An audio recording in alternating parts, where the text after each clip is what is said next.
Okay, kalusin na. Ay, wala na.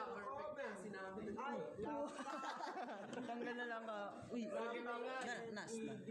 Right. Tos. Ay, nako, next na tayo. Next na.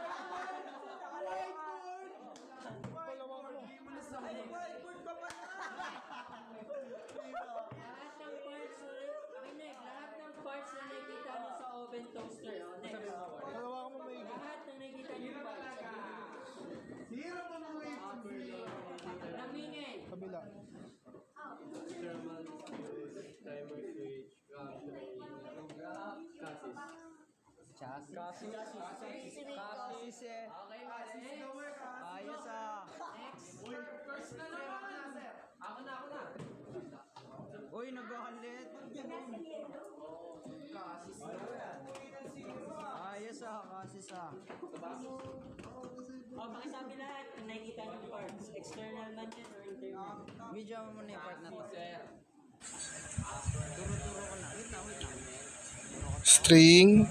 Lower heating element is connected to upper heating element. Parang ano, mais tayo. Cooking ramp. Tapos tayo mag-isip.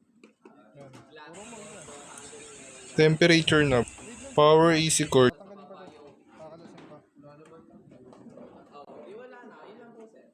Ulit nga, ulit. Uy, huwag ka dyan.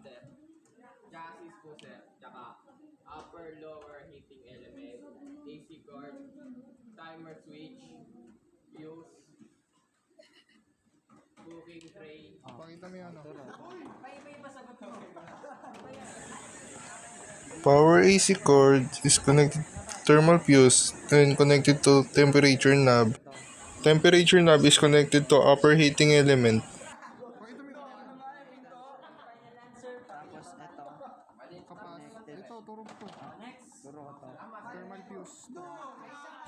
And AC power cord is connected to lower heating element. This is the lower heating element and upper heating element.